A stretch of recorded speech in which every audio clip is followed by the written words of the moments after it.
যত বেশি লার্নিং প্রসেসের মধ্যে আমরা থাকবো না, তত বেশি আমরা জানতে পারবো এবং তত বেশি অনেক কিছু আমাদের জ্ঞান অর্জন হবে। এরকম অনেক আস্তে আস্তে যে সমস্ত জিনিস তোমাদের ভবিষ্যতে কাজে লাগবে সেই সমস্ত জিনিস দিয়ে তোমাদের আমরা শেখাবো। এবং শুধু ফ্রিতে কম্পিউটার শেখানো নয়, তার সঙ্গে ক্লাস 12-এর যে সমস্ত ছেলেরা মেয়েরা WPJEE দেবে, West Bengal joint entrance examination বসবে যারা, তাদের জন্য ফ্রিতে মক টেস্টের ব্যবস্থাও করেছে। কম্পিউটার শেখার জন্য ওনারা উদ্যোগ নিয়েছেন। আশেপাশে বিভিন্ন স্কুল তারাও যুক্ত হচ্ছেন, আমরা যুক্ত হয়েছি। এবং শুধু ফ্রিতে কম্পিউটার শেখানো নয়, তার সঙ্গে ক্লাস 12-এর যে সমস্ত ছেলেরা মেয়েরা WPJEE দেবে, West Bengal joint entrance examination বসবে যারা, তাদের জন্য ফ্রিতে মক টেস্টের ব্যবস্থাও করেছে।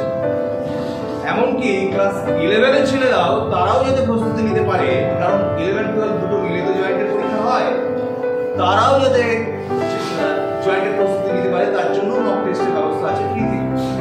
এই সমস্ত উদ্যোগগুলোরা এই বছর থেকে নিয়েছেন এবং এইভাবে একটা সোশ্যাল অ্যাওয়ারনেস এবং সোশ্যাল ওয়ার্কের মধ্যে দিয়ে বিভিন্ন স্কুলগুলোকে ওরা যুক্ত চাইছে। সেই ওনাদের চাওয়ার সঙ্গে আমরা সামিল হয়েছি। আমাদের ছেলেমেয়েরাও ওখানে গেছে, বোধহয় 100-র উপরে ছেলেমেয়ে রেজিস্টার করেছে, ছেলেরা রেজিস্টার করেছে। 11-এর ছেলেরা যেতে পারেনি এখন, যারা 12 পরীক্ষা দিচ্ছে তারাও যেতে পারেনি। এই কম্পিউটার কোর্সের জন্য আমাদের পরীক্ষা চলছে, তারপরে ওরা ওখানে যুক্ত হতে পারবে, যেতে পারবে। তো এই কোর্সগুলো অ্যাকচুয়ালি এখন আমাদের যে কম্পিউটার সিলেবাস আছে সেই বই অনুযায়ী সিলেবাস দেখতে যেটা চলছে। যাই হোক, এদের সমস্ত উদ্যোগকে আমরা সাধুবাদ জানাচ্ছি আমাদের বিদ্যালয়ের পক্ষ থেকে। আমি পরিচয় করিয়ে দিই। প্রথমে আমাদের সোমনাথ বাবু, সোমনাথ পাল, সোমনাথ রায় সরি, আর সঙ্গে আছেন অরিন্দম বাবু, অরিন্দম পাল। এদের দুজনকে আমি বিশেষভাবে চিনি, বাকিদের পরিচয় আমরা করিয়ে দেবেন। আমি এইটুকু বলে ওনাদের জিনিস কম্পিউটারই করছি। তো এরকম এই রোবোটিক্সের উপর আমরা একজনকে আজকে অ্যাপয়েন্টমেন্ট দিয়েছি, উনি নেক্সট উইক থেকে তোমাদের রোবোটিক্সও শেখাবেন। তো এরকম অনেক আস্তে আস্তে যে সমস্ত জিনিস তোমাদের ভবিষ্যতে কাজে লাগবে সেই সমস্ত জিনিস দিয়ে তোমাদের আমরা শেখাবো। যার যেখানে এরিয়া, হয়তো অনেকের কম্পিউটারটা সবারই লাগবে, বাট কারো হয়তো মনে হলো না রোবোটিক্সে যাবো, কেউ হয়তো বললো না অটোমোবাইলের দিকে যাবো, কেউ হয়তো বললো না আমি ইলেকট্রনিক্সের দিকে যাবো, কেউ হয়তো বললো সোলারের দিকে যাবো। বিভিন্ন এরিয়া আছে, যার যেখানে ভালো লাগবে সেইটাতে তোমরা পৌঁছাতে পারবে। আমরা এক্সপেক্ট করছি তোমরা আমাদের সাথে দেবে এবং আমরাও তোমাদেরকে একটু ভালো জায়গায় নিয়ে যাওয়ার চেষ্টা করবো। আর আমি কিছু বলছি না, তোমাদের অরিন্দম স্যার কিছু বলবেন বা বাকিরা। আমরা যে কারণে এসেছি স্যারকে একটা সম্বর্ধনা দেওয়ার জন্য। স্যার আমাদের পাশে খুব ভালোভাবে এগিয়ে এসেছেন। আমরা চাইবো যে সারা জীবনই মানে এই স্কুলের সাথে বা সবার সাথে সম্পর্ক ভালো রাখতে। জানতে পারবে। তো আমি এমন একজন মানুষের কথা বলছি যাকে আমরা কম বেশি সবাই চিনি বা জানি, আরও ভালোভাবে জানার চেষ্টা করবো বা করবো, মানে আজকে চেষ্টা করবো জানার। তো জন্ম দক্ষিণ 24 পরগনার ডায়মন্ড হারবার এর অন্তর্গত। আমরা এরকম ধরনের প্রধান শিক্ষক বা এরকম ধরনের টিচার যারা সোসাইটির প্রতি বহু বছর ধরে অনেক অবদান রেখে গেছে। আমরা স্টুডেন্ট ছিলাম, এখনো আছি এবং আগামী দিনেও থাকবো। যত বেশি লার্নিং প্রসেসের মধ্যে আমরা থাকবো না, তত বেশি আমরা জানতে পারবো এবং তত বেশি অনেক কিছু আমাদের জ্ঞান অর্জন হবে। তো সেই কারণেই এই বছর 2024 সালের আমাদের প্রথম জ্ঞানজ্যোতি অ্যাওয়ার্ড আমরা স্যারের হাতে তুলে দেবো। গোবিন্দপুর রত্নেশ্বর হাই স্কুলের জ্ঞানজ্যোতি অ্যাওয়ার্ড তুলে দিচ্ছেন আমাদের জিএম স্যার সোমনাথ রায় স্যার।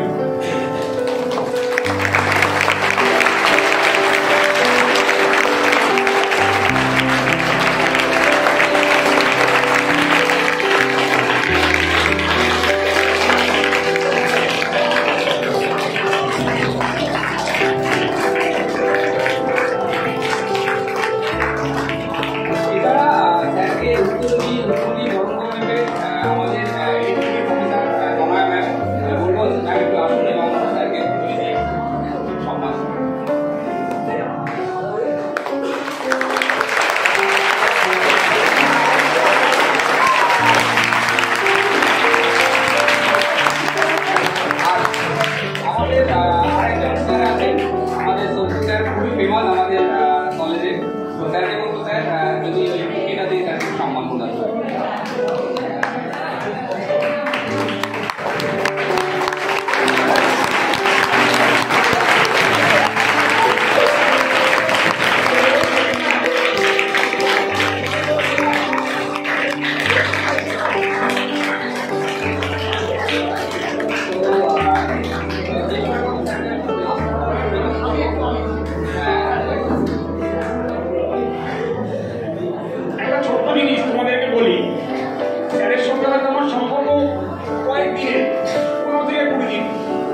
তো সকালবেলা স্কুলে আসছো 10:30টার সময়, আর স্কুলে ঘন্টা বাজছে 4টার সময় তোমরা বেরিয়ে চলে যাচ্ছ।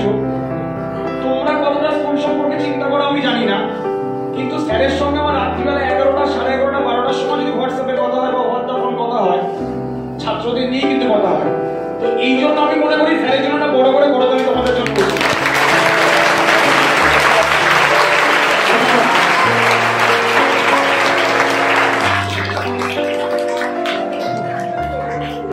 ঘন্টা পড়ে গেছে।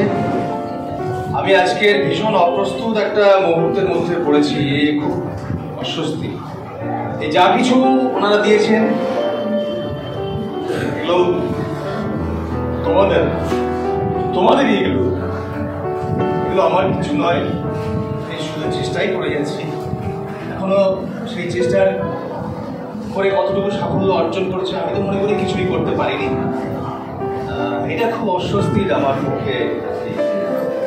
এরকম ভাবে আমি প্রস্তুত ছিলাম না। ওনারা লিখে দিতে বলেছেন, ওই আমাদের কাগজে যেটা বেরিয়েছিল সেটাও কাগজে দিয়েছি, আর কি বলেছেন আমার সম্পর্কে প্রস্তুতি দিলাম। কিন্তু আমার স্কুলে আমার ছাত্রদের সামনে আমাকে আমার জীবনী শুনতে হলো, এটা আমার কাছে খুব মানে অস্বস্তি। যাক, সবাইকে তার সত্ত্বেও আন্তরিক ধন্যবাদ, কৃতজ্ঞতা। আপনারা ভালোবাসেন বলেই এটা করেছেন। আর চালিয়ে যান আপনাদের জ্ঞানজ্যোতি অ্যাওয়ার্ড। এটা নিশ্চয়ই আগামী দিনে শিক্ষা ব্যবস্থায় একটা ভালো পরিবর্তন আনবে। অনেক ভালো মাস্টারমশাই দিদিমণি অনেক স্কুলে রয়েছেন যারা আরো উদ্বুদ্ধ হবে এই কাজে এগিয়ে আসার জন্য। অনেক ধন্যবাদ সবাই।